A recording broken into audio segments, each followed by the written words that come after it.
Political awareness हमारे समाज में पहले की तुलना में कम है या ज़्यादा है? जिस समय पॉलिटिकल अवेयरनेस बहुत ज़्यादा है, उस समय सिविल सर्वेंट की एक-एक हरकत पे समाज ध्यान रखेगा। तो पॉलिटिकल वाले में देखिए, पॉलिटिकल अवेयरनेस बहुत ज़्यादा है, इसलिए सिविल सर्वेंट्स का हर फैसला पब्लिक स्क्रूटनी के दायरे में है, जनता उसका मूल्यांकन करती है। और दूसरी बात देखिए, सोशल मीडिया का जो प्रभाव है, अगर सिविल सर्वेंट एक भी ऐसा स्कोप दे देगा, जो न्यूट्रलिटी का नहीं है, तो सोशल मीडिया के माध्यम से इतनी ज़्यादा उसके खिलाफ राय बन जाएगी कि शायद वो जीवन भर उस तक को पहुंच नहीं पाएगा। तो जनता की राजनीतिक चेतना बढ़ने से और दूसरा सोशल मीडिया का प्रभाव बढ़ने से सिविल अधिकारी पर दबाव है कि वो हर समय राजनीतिक तटस्थता सुनिश्चित रखे। और जो निष्पक्षता है वो क्यों रखे? क्योंकि जो अवेयरनेस बढ़ी है, केवल पॉलिटिकल बढ़ी है, सोशल भी बढ़ी है। सोशल में देखिए कि वंचित वर्गों में पहली बार अधिकार की भावना पैदा हो गई है। भाई, दलित समाज जो आज से 100 साल पहले तक लगभग अति वंचित समाज था, अभी भी अति वंचित है, लेकिन मैं कुछ और कहना चाह रहा हूं।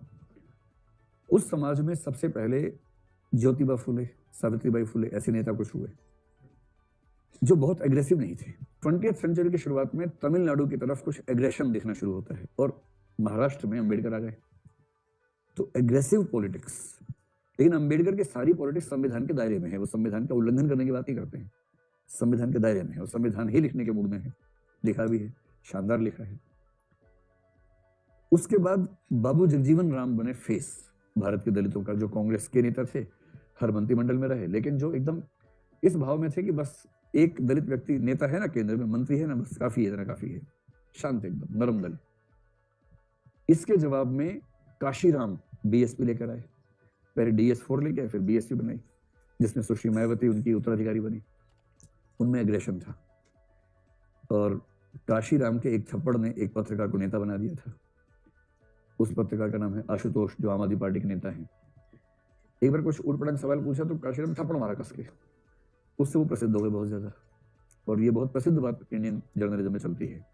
बहरहाल, मायावती में एग्रेशन है, लेकिन आप देखेंगे मायावती का एग्रेशन पिछले कुछ साल से नहीं के बराबर दिखेगा आपको। इधर जो नया एक तेवर आ गया है, चंद्रशेखर आजाद आ गया है, जो खुद को रावण भी कहता है, भीम आर्मी, उसमें एग्रेशन इतना जबरदस्त है। मैं एक खास बात आपसे कह रहा हूं, अगर समाज का सबसे वंचित वर्ग इतने एग्रेशन के साथ सामने आ पा रहा है, तो ये अपने आप में एक अचीवमेंट तो है ही कि कम से कम उस समाज के पास अपनी बात इस तरह से कहने की शक्ति आ गई है, हिम्मत आ गई है। ये हिम्मत अपने आप में कितनी संवैधानिक सीमाओं में रहेगी, कितनी रहेगी, उससे बात अलग से कर सकते हैं, लेकिन ये तो है ही। और जिस समाज में वंचित वर्गों में इस तरह के तेवर हों, उस समाज में कोई सिविल सर्वेंट अगर किसी सामाजिक समूह के साथ ठीक बर्ताव नहीं करेगा, तो वो सिविल सर्वेंट ठीक से चल पाएगा? ये चलना मुश्किल हो जाएगा, उसके लिए चलना मुश्किल हो जाएगा।